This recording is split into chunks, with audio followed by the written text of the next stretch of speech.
Hello, everyone. Once again, this is Dare to Speak.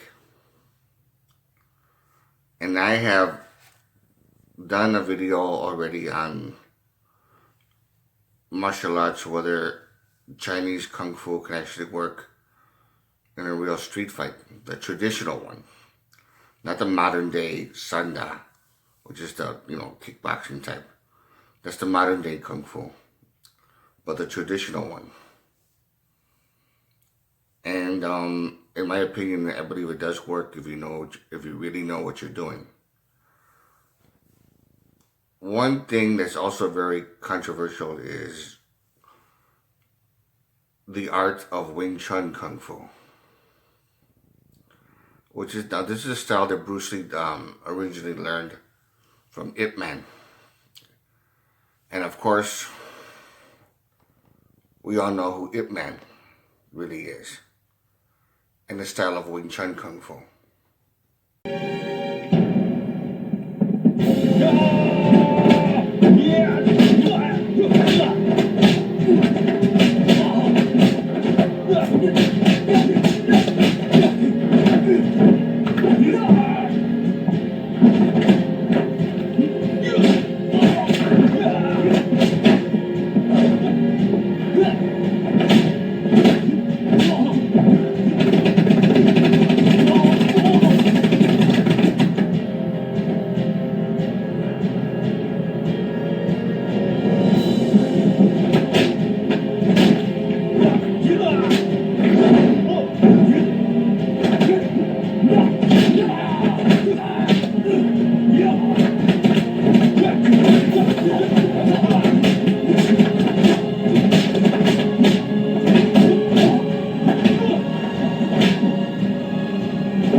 That is just one perfect example of how, at its highest level, I believe that something like that can actually happen when it's faced with multiple opponents and he's doing his Wing Chun, in combat.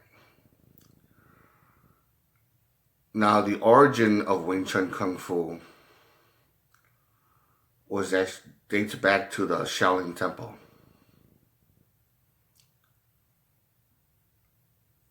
They had one female monk,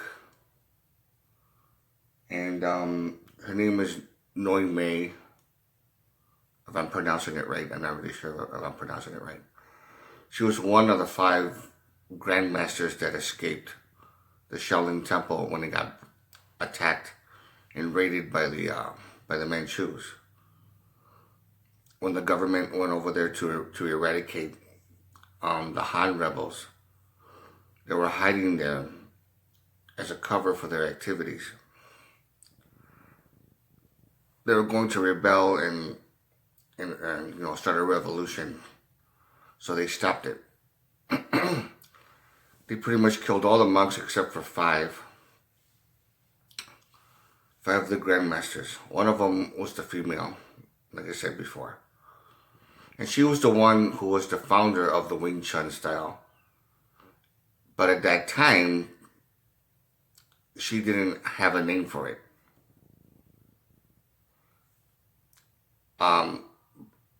Before the Manchus even attacked the Shaolin Temple. Straighten this out here. Even before the Manchus attacked,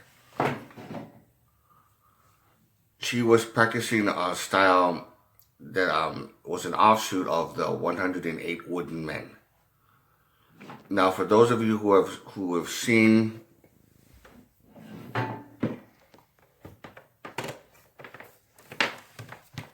sorry, thing just fell down. For those of you who have seen the 108 Wooden Men or something like this, it's called a Sheldon Porcupine. It's like a tall log with little logs sticking out, and it spins around. It's stationary, but then you just use your arms. You hit it up and down to strengthen the arms and to practice your blocks, and then you push it to the side, and it spins around, and you got to be on time to block it. And that was called the Shaolin Porcupine. And then they even had mechanical ones where they spin around. But the Shaolin Porcupine was something that she mastered and she did extremely well. Over the years, she developed her own fighting system, which is one log with three of them, three little sticks sticking out, and one in the bottom representing the leg. And she did her own, kind of, if you could just picture what I'm doing, the Wing Chun Kung Fu style that she developed. She just didn't have a name for it yet. So the Shaolin Temple burnt down. She was one of the 5 survivors. And then sometime later, she came across a woman, a young lady, named Wing Chun. Yim Wing Chun, I think her the full name was. So she taught her the fighting style of it. And then after a couple of years of learning it, after being her disciple, a man came by one time, this warlord, a very, kind of like a modern day gangster, if you would, or one of those like mafia type people. He came across her, and he actually, he liked her a lot. So when she this is after she broke off with the female Sheldon monk, when she was no longer her student. She already pretty much mastered it. She named the style after her own name, Wing Chun. So that became the birth of Wing Chun Kung Fu right there, as far as the name itself. So back to the warlord. The warlord came by, and he started to sweet talk her into like saying, "You look very pretty. You'll be perfect for my wife. I don't want to marry you. Screw that. I'm not going to marry you." And that kind of thing, that kind of thing. And right away he goes like, "Well, you're going to marry me no matter what." Because and this guy was already a martial artist himself. He was really well known and feared around this province. So she said, "If you could beat me in a fight, I'll be your wife." Immediately he laughed. He thought it was funny as hell. He said, "Oh, all right. So he came back with witnesses, which makes sense to me. There's one legend that it says that there was no witnesses, but in a situation like that, trust me, he's going to have witnesses. Hey, come see me beat up this one bitch. She thinks she could kick my ass. I want you guys to see this. I want you guys to be my witnesses." So obviously he did bring witnesses. I'm gonna get my ass kicked by a woman. Yeah, right. And that was his attitude. So they went at it. Both of them went at it. He came up with his fighting style, whatever he was doing. And he was all aggressive and coming at her. And then she used her Wing Chun blocks. She was a lot faster than him. Her speed and reflex was much better than his. And she managed to toughen her knuckles. And and also keep them normal looking at the same time from some kind of remedy she was using. And she also managed to strengthen her legs in Wing Chun Kung Fu. In Wing Chun Kung Fu, there's low kicks that you actually do that could actually damage the person's legs. Damage your opponent's legs. Low kicks, like you're kicking a soccer ball. She would kick his kneecaps, or where the kneecap meets the shin, and he would fall, crash to the ground. She would attack him with a flurry of centerline punches, smashing his face in, breaking his nose, knocking his teeth out. And then she would use her knife hand chops to damage the wrist of the warlord whenever he tries to come by with all these flurries of punches. She would just like real hard chops to the wrist. She would use her blocks. She would actually tangle his arms, trapping his arms while at the same time hitting them with a flurry of centerline punches, knife hand chops, back fist punches, and just going at him with no mercy. No mercy whatsoever. She beat the shit out of him. She literally beat the living shit out of this guy. Now, there was another source that says that the other two guys, the other two witnesses that saw it, were afraid and didn't bother to even fight. Another source was saying that they did fight, thinking, 2 against 1, we could take her on, and she beat the living crap out of them. Now, I don't know which one of the two sources was actually true. I don't know. But she won her freedom from this guy who wanted to marry her, and she made an example of him. Good for her.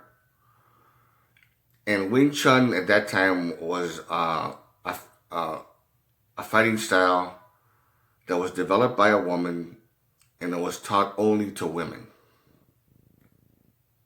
And it was like that until the first, I don't know. I'm not really sure if it was 50 years, 100 years. I don't know. I honestly don't know. But it was for a long period of time, only women practiced it. It was only taught to women because it relies on speed and reflex rather than brute strength. And then this other woman, which I have to, if you give me just 1 second.